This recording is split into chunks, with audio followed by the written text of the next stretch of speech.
What's going on, everybody? Thank you so much for joining us here for the Week 6 weekly lineup show here that we do at Sports Ethos every single Monday at this time.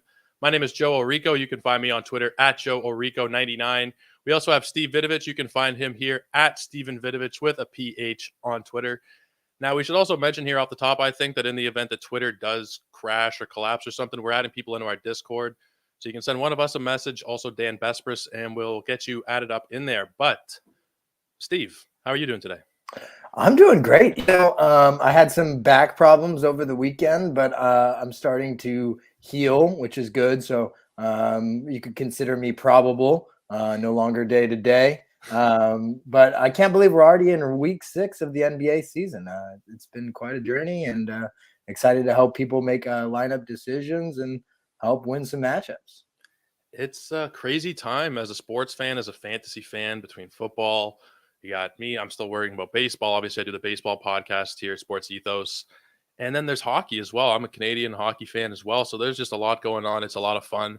Before we get going with your questions and just going over the schedule in general, please click the thumbs up and subscribe to the channel. We want to get this show out there to as many people as possible. We always make the joke, of course, that if your league mates are on your YouTube and they're aware of what you're doing, maybe you don't want to do it until after lineup locks tonight. But if you guys can, throw a thumbs up and subscribe to the channel. But Steve, you pulled together some really great notes for this week regarding the lineups, some back-to-back stuff. What are your main takeaways here that you want to get off the top here? Yeah. One side note on our weekly, we have a weekly article that comes out on Sports Ethos. It's free. And one of our great writers, Derek, puts it together, and that goes through all of the lineup decisions that you might have, best schedule of the week, worst schedule of the week. So definitely recommend checking that out. Maybe we could drop the link here in the YouTube channel during the show today so that you guys can check that out. But quick little analysis of the week ahead. We got 3 teams that have 2-game weeks, and one of them, crazy enough, actually has it in a back-to-back situation. Luckily, that's the Houston Rockets. So, you got a lot of youth there, and you're probably not going to see players resting in the back-to-back situation, but definitely a team to avoid in weekly lineups with just 2 games on the week. I don't even know if I would be confident in starting any Rocket. The Hornets also have a 2-game week, and the Toronto Raptors have a 2-game week. So it's good for maybe like those who have Pascal Siakam. He did some stuff, going to be very, very unlikely to play on Wednesday, which is their first game of the week.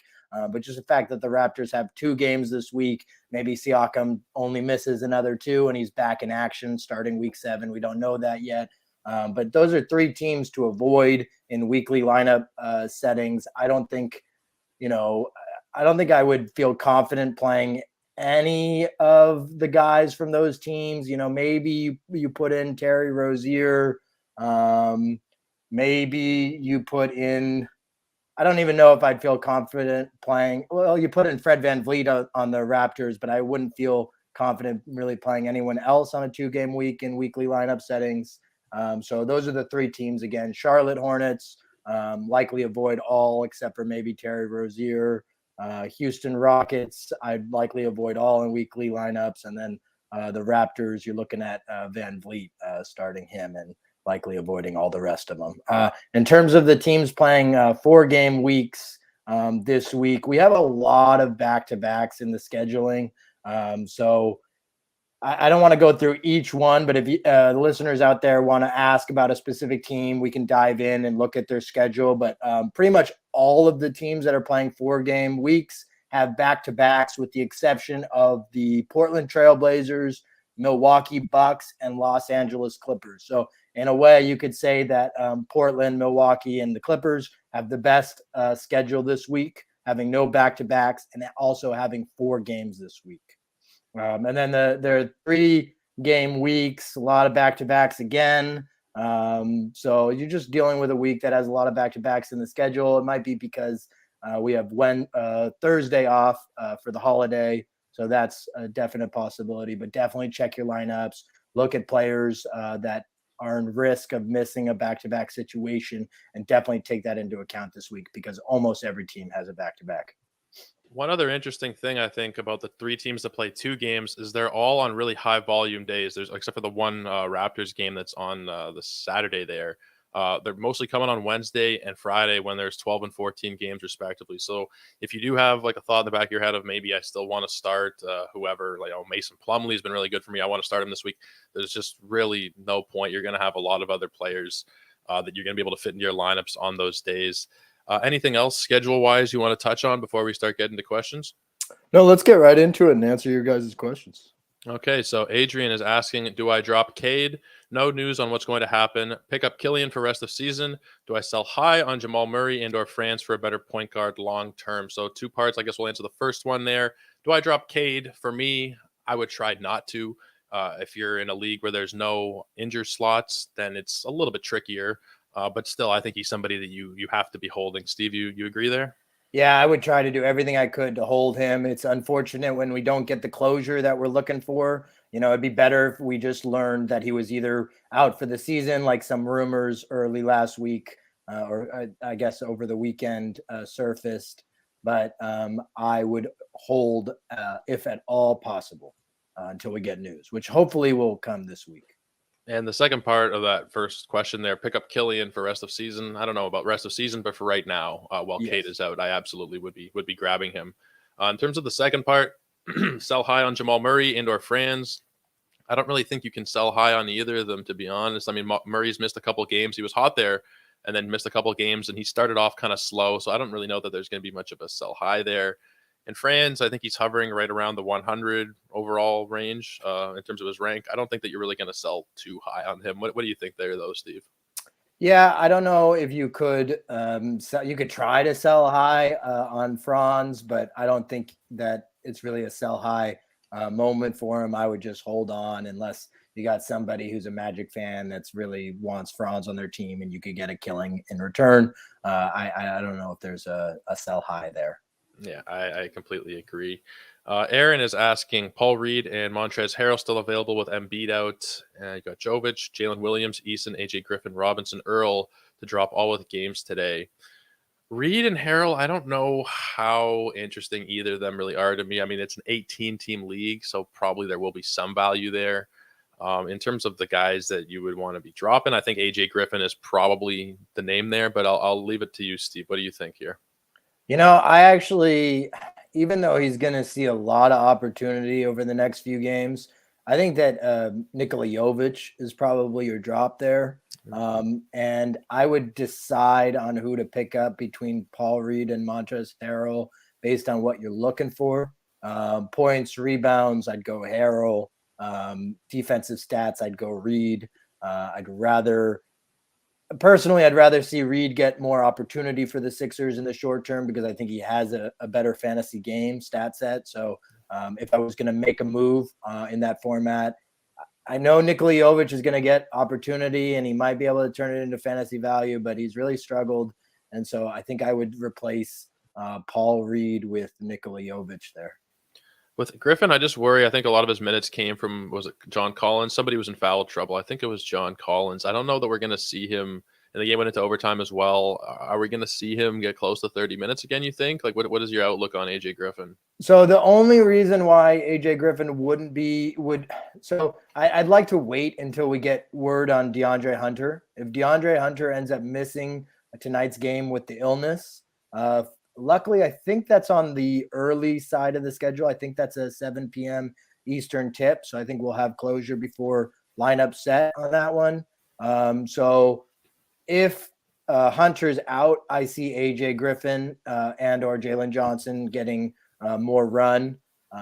I think that I would prefer to hold on to Griffin. I think he's the more talented fantasy player between him and Jovic, but I totally get your point there. And I think if you wanted to hold on to Jovic because of all the Heat injury concerns and drop Griffin for Reed or Harrell, I'm totally into that idea as well. I think you hold on to the other guys that you mentioned there, Jalen Williams, Eason, and Robinson Earl. Yeah, the second part here, you're saying you're stubborn to release Easton. I agree. He's not getting a lot of minutes, but he's still providing 12-team value, albeit like back end 12-teamer. You could arguably stream the spot. But if there's any increase And in we're talking minutes there, 18 teams. yeah, we're So talking 18. Like I'm holding him in a 12-team league right now. Like in an 18, I would be holding him personally. I understand, you see the guy getting 17, 18 minutes most nights.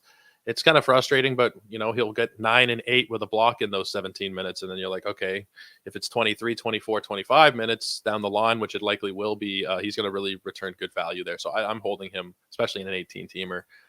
Who are good steals streamers for this week, Steve? Anybody come to mind off the top of your head there? oh, that's a very Specific question? specific question. Tough to answer there. You know, I would go to your waiver wire in this situation. I would search by who is averaging the most steals per game. I'd cross-reference it with the schedules for the week, which if you're a Fantasy Pass member, we have a schedule and streaming grid that you can take a look at. It breaks it down pretty easily for you. And I try to target steals that way. It's difficult to say I don't know much about the format or the teams in there, who's available. So that's the way that I would approach it from a general philosophy standpoint if I'm looking for steals. Yeah, I'm just seeing if this is no, that's a different question. Oh no, it's the same person. So Javon Carter, Max Strus, Caleb Martin are options. I think he's talking about the steals there. And when I just went and searched, I just went to one of my random 12-team public leagues, went and searched up the steals leaders among the waiver wire candidates. Javon Carter's at the top there, averaging 1.6 per game. Those are kind of they fluctuate quite a bit game to game, but I think overall he's been providing a pretty decent line as well. Strus arguably probably shouldn't be available as well. And Caleb Martin, that's pretty nice little waiver wire. I think for steals though, I might go with Javon Carter there, just given he's averaging the most, which again isn't that sticky, but it's something to go off of for that at least. Yeah, would it be even better if Milwaukee had a back-to-back this week? It's kind of unfortunate for Javon Carter that they don't, but they do play 4 games this week. Yeah. So that helps Javon Carter. And you're talking Caleb Martin, Miami. Caleb Martin might be a good pickup as well in that respect because they play 4 games this week. They got a lot of injuries going on, and they actually have tonight is the second half of a back-to-back for them. So I would choose Javon Carter first. I agree with you there. Caleb Martin would be the other guy in consideration. Guys, just a reminder, please do go click the thumbs up and subscribe to the show. I was about to say subscribe to the podcast. If you guys have not done so already, we're going to be doing a ton of stuff here on the Sports Ethos YouTube channel. And we already have been. Go check out some of our content from the previous couple of weeks here. We have another question. Would you start Pirtle or Vassell, given Spurs have a 3-game week with a back-to-back? I think I'd probably start both of them if you can. What do you think, Steve? It really depends on who else you have, but I think I'd probably try and start both. Yeah, it would. If you could throw in who you're looking at, who your other option is, then maybe we could go into a little bit more detail. But I would try to get them both in my lineup. They play the Lakers Friday, Saturday. That's their back-to-back. Both games against the Lakers, so could be a nice spot for them. I'd try to get them both in my lineup. Yeah. Now he had asked the same. This is the same guy who asked a question about the steal streamers, and when he put in that Javon Carter, Max Strus, Caleb Martin, I'm guessing those weren't the options for who else you could possibly start, but it's perhaps because you asked a couple questions that we might have got our signals crossed. But if you want to just specify if these names were for the sit start question or for the steal streamer question, because that's something I'm not 100% sure of right now. But let's talk about the next question real quick until we hear back from you. Need a shooting guard desperately, and my options are Monk, Powell, and J-Dub. Who are you thinking here, Steve? I would love to recommend J-Dub. I'm just so nervous about the starting lineup fluctuations on OKC. Dagnall just seems like he puts out a different starting lineup all the time. I think I would choose Jalen Williams right now out of those 3. Second up, it's tough between Malik Monk and Norman Powell. If something happened to Kevin Huerter and Malik Monk had the starting role, then I would for sure be Malik Monk. But I guess I'd go Jalen Williams number 1, then Monk number 2, then Powell third. What about Yeah. yourself? I like Williams. We talked about him a couple times on the show. I really like him. Again, like you said, there's uncertainty about if it's going to be 30 minutes. Is he going to play 12 minutes? With all of these guys, there's a lot of uncertainty with the Lakers, or not the Lakers, with the Clippers guard wing situation. Powell could play again, same kind of thing, not so drastically, but it could be 30 plus minutes. Maybe Kawhi, takes another breather again, and he's a few more minutes. It's hard to know what's going on. I think I'd probably go Williams, Powell, Monk, probably, but I don't feel strongly about it really one way or the other. But I think Williams has the most upside there for sure. Yeah, and one side note on the Clippers. So they got 4 games this week. None of them are in a back-to-back situation. Oh. So definitely worth monitoring how many games Kawhi will play this week. I think that's going to be something that I will be monitoring closely. If he sits out one of the games in a non-back-to-back situation, I'll be even more concerned. Yeah, I mean, I'm already pretty concerned. I have him rostered across most of my leagues, feeling pretty foolish about that, but hopefully it doesn't hurt too bad. If he plays in all 4 games, though, you'll be feeling more confident by the end of the week. Yeah, I'll be a little more confident, but I'm still a bit weary over here. Next question: would you keep Fox or try to sell high? Personally, I'd try and sell high a bit if you can. He's shooting like 56%, it's unsustainable. He's been like a top 20 player. I don't think he can keep it up. But what do you think, Steve? Yeah, I'd try to sell high. Yeah. This one is close to home for me. Is Nance a hold for the rest of the season? Afraid Roland production goes down when everyone is healthy. And I say that because the other night in our Discord, I was saying something along the lines of, I don't really think Nance is that worth a pickup. I think that he's probably going to have really limited short-term value and everybody's healthy. He's not going to really do much. And then I got a lot of pushback on that one. I don't think he's a hold for the rest of the season. I think while they're banged up, he's going to have some value here for a little while, but I'm really not big on him. I'm really not a Nance guy. Yeah, I think you're talking to a Nance guy right here. I think that he's a hold the rest of the season. Really? Barring an injury to Nance, because he does tend to get injured. That's something that we've seen over the last few seasons. So if he remains healthy, if everybody on the Pelicans is healthy, Nance to me is a rest of season hold in a 12-team league. Not that he's going to blow the door open on value, but I think he could easily finish inside of the top 85, 90 in per game value in category leagues. I'm definitely not as high on him. I mean, he's shooting 68% from the field. I worry about that. That's not going to sustain. 10-6, can he do that? Maybe, but if he's doing that with shooting 50%, even 53%, 54%, I think he's probably going to end up as more of a streamable player. For right now, I concede, yes, he's an ad, but I don't know. We don't disagree very often, but here I'm going to disagree with you. We'll see. Maybe we'll put a little side bet on this if he ends up being perhaps this makes him a sell high. If there's somebody in your league who feels like I do and thinks Nance is going to be a rest of the season hold, and maybe they even think of him higher than I do, and they think he could be a top 60 guy, then maybe this is an opportunity to try and sell high on the guy based on his production early on this season. It's perhaps worth a shot. Yeah, and there's some guys in there who are going to be kind of injury prone a little bit. Ingram, Williamson. I mean, if they're banged up, I like them, but when they're healthy, I'm a lot less bullish on him, I think. But let's get off the Nance topic here. Let's talk about Lauri Markkanen. Are you selling high on him for somebody like Siakam, or is Lauri a better season-long hold? If you can sell him for Siakam, I'd do it in a heartbeat personally. What about you, Steve? Yeah, absolutely. I'm not such a huge Markkanen guy. I think he's better than I originally thought, but I don't think he's going to be a top 25 player. I just don't think that that's going to be in the cards for him long term. Next question. Thoughts on starting OG this week over Sticks? We have 2 Raptor games and 4 Pacer games. I'd lean OG just because how hot he's been. What are you thinking here, Steve? I'm sorry. Sticks is a nickname for Miles Turner. Isn't that Jalen Smith? Jalen Smith is Sticks. Okay. I'm sorry. I didn't know the nickname on that one. I think it's Jalen Smith. So you got 2-game week for the Raptors, 4 for Indiana. Pacers. You got 4-game weeks. The end of the week is a back-to-back situation, and on Sunday, Monday. So they don't technically have any back-to-backs this week, but they could look at resting somebody on Sunday. It's tough. I think I would go OG Anunoby only because he's way more reliable than we've seen from Jalen Smith. So I'd feel more confident putting OG in.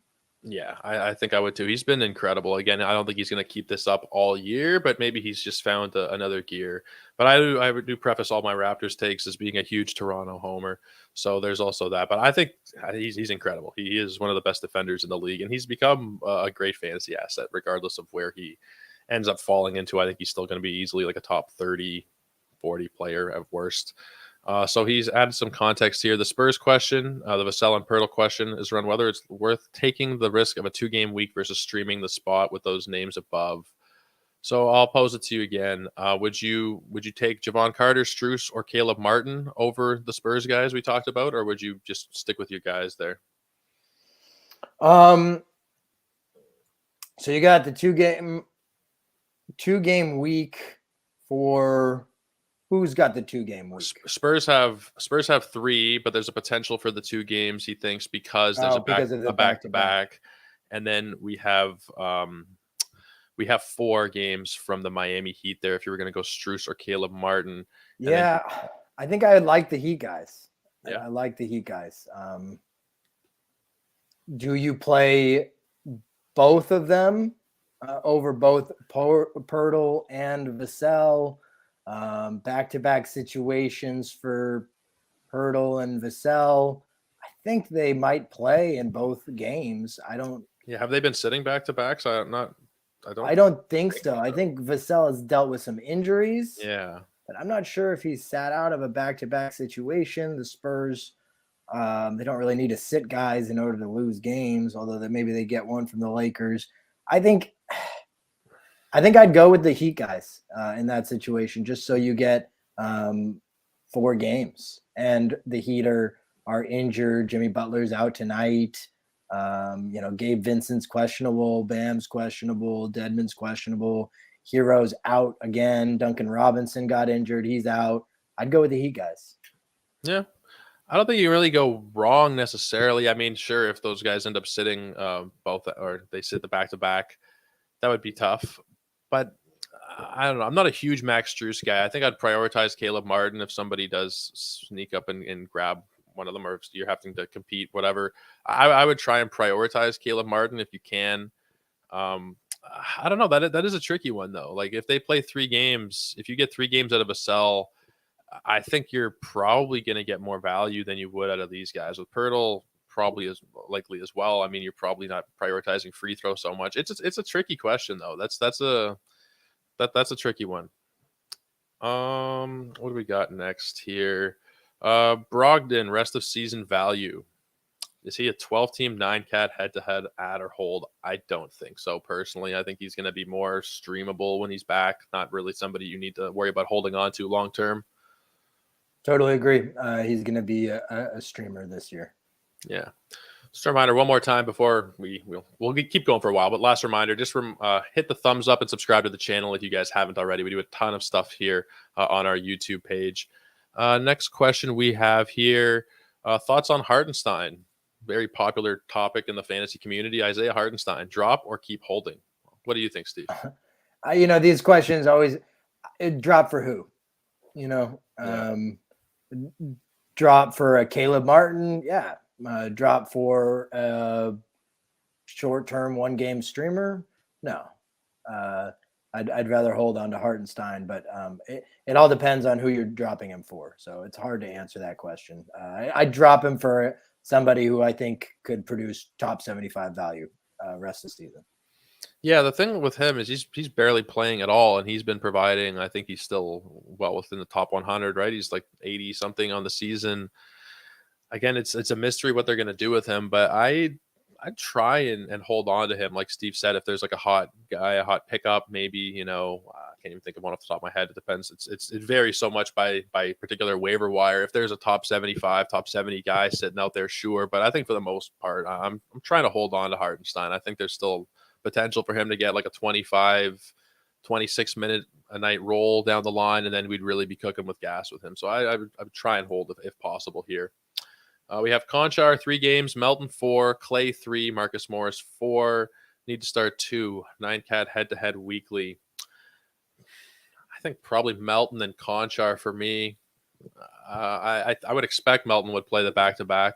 I don't know why he wouldn't, especially considering how banged up they are. Those would be the guys I would go with, I think. What are you going with here, Steve? Yeah, I'd go Melton for sure out of the 4. The other with Spot is a little bit trickier. I think I would be deciding between Clay and Conchar over Marcus Morris, just with the Clippers getting healthy. If we learn that Paul George is out tonight, that might change my decision and allow Marcus Morris to be more in the conversation. But I'll go Melton, and then for the floor, go Conchar. For the ceiling, go Klay Thompson. Yeah, he did blow up the other night. I forget what it was. It was like 6 threes or something, 30 points, something like that. He had a crazy game. 10 threes. 10 was it was 10? 10 threes. Oh, wow. Okay. He shot better from the 3-point line than he did from the 2-point line. That's inside the arc. His percentage was worse than outside the arc. That's about par for the course for Clay. So Vassell just sat a back-to-back. I didn't realize that, so that might make you lean even more towards the Heat side of that previous argument. Should we hang on to Jalen Smith, hoping for a Miles Turner trade, and then finally a Cam Reddish breakout season? He's a luxury stash kind of guy for me in most cases. Same with Isaiah Jackson, although Smith has been better. They're both guys where if you're struggling in the standings, you're 1-4 after 5 weeks, I'd probably be moving on. If you're sitting 500 or better, I think I'd be holding on to him. What do you think, Steve?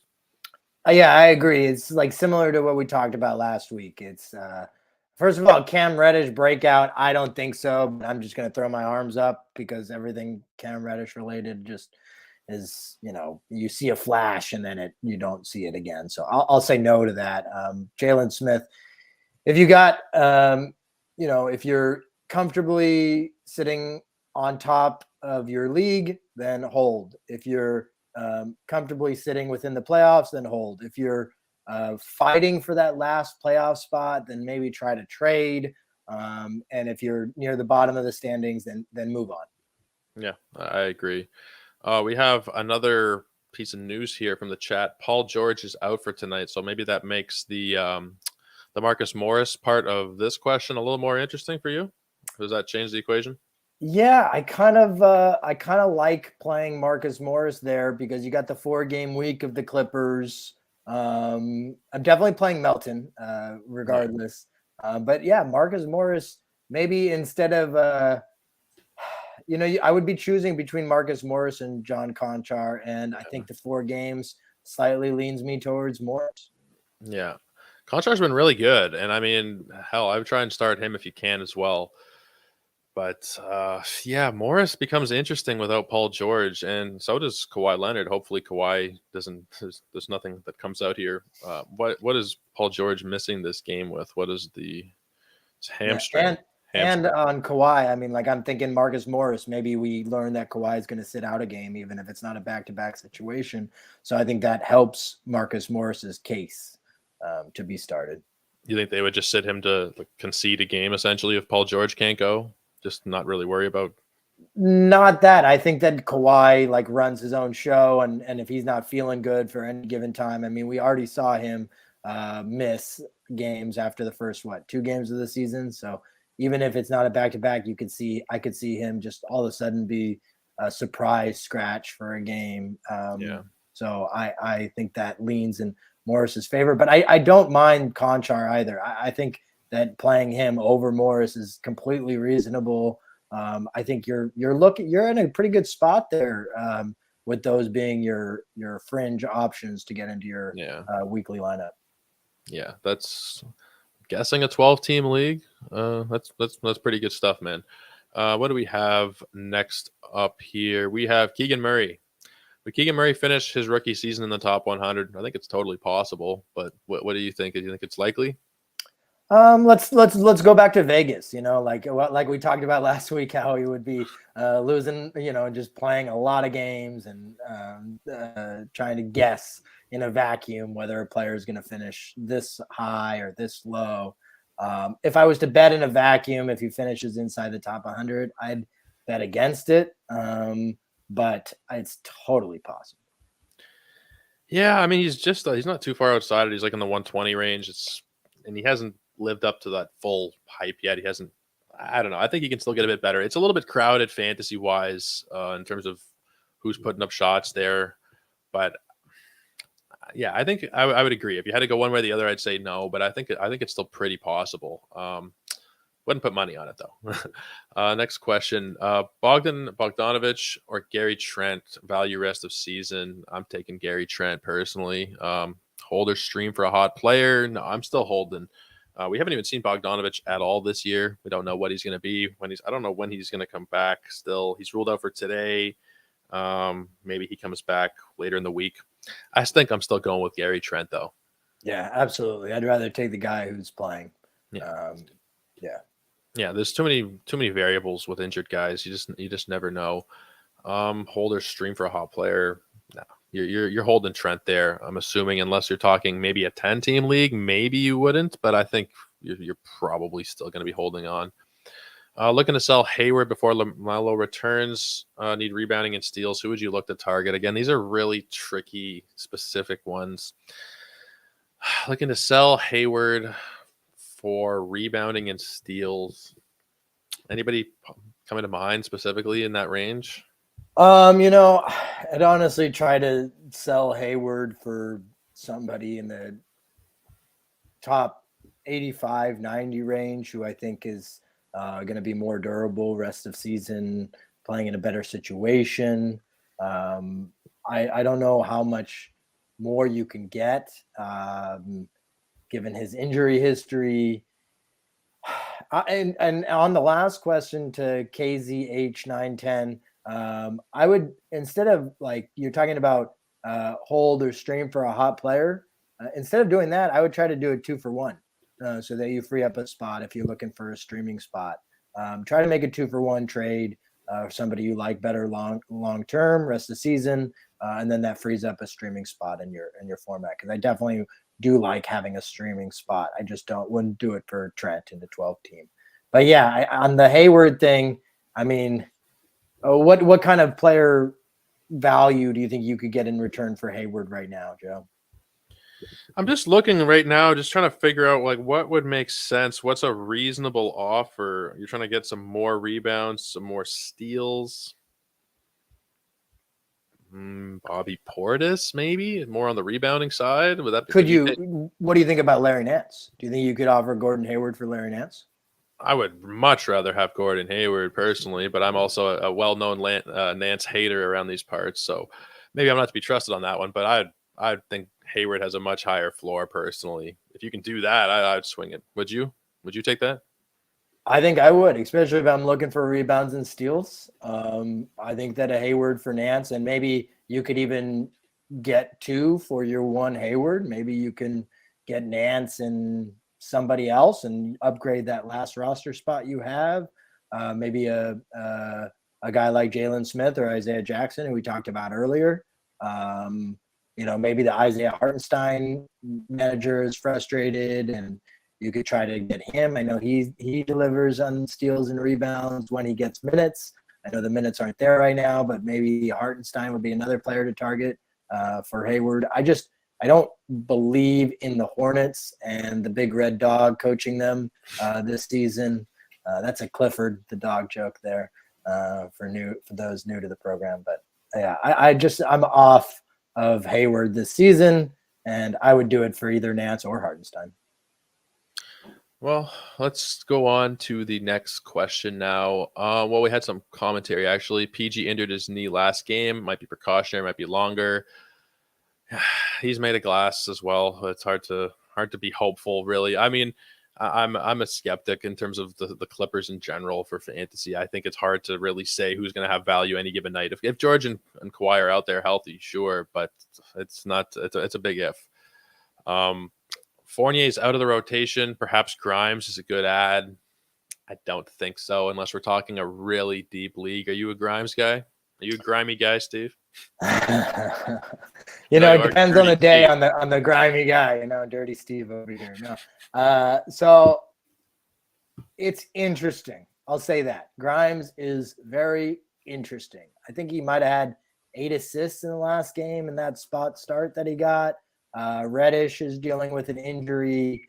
I would at least add him to my watch list and put him as a guy I'm watching. I don't have room in my leagues to pick him up, my 12-team leagues, but he's definitely a guy I would be watching. I wouldn't drop anyone reliable for him at this point, but if we see a trend start to continue in, let's say, 2 more games where he gets the start in both of them, hopefully with Reddish available, so we know that he has taken over Reddish's spot, I would then look to add him after a few more games. Yeah.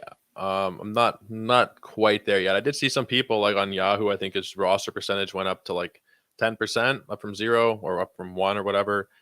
People are interested, but I'm not really quite there yet. Thoughts on Zach LaVine, knee management, and this 4-point output the other night? He shot, what was it? He shot 1 of 14. It was atrocious. It's dragging down his ranking for sure. He's only shooting 41%. But I don't know you could sell high. There's not really a sell high. It'd be a sell low right now on Zach LaVine. So unless you're willing to take a much discounted return, I'd probably just be holding on. But Steve, what are you thinking here? Yeah, I mean, if you can hold out for a good week of play from him, maybe sell high. I just don't think you're going to sell high, and I would not sell low. Yeah. That's not what I would do with LaVine. Yeah, sure, the injury, the knee is going to be a concern. It's going to be a concern all season, but he's managed to play quite a lot of games. I don't remember him sitting out of a game that recently, and he even played in some back-to-backs. So I would definitely not sell low on LaVine. Like just looking at his numbers, like the only thing that's down a little bit is points, and that's because he's been shooting piss poor field goal percentage. He's at 40% over the last couple of weeks, but 20 points, 4 rebounds, 4 assists, 1 steal. It's essentially Zach LaVine for you. Almost 3 threes a game, 85% free throws. Everything else is fine.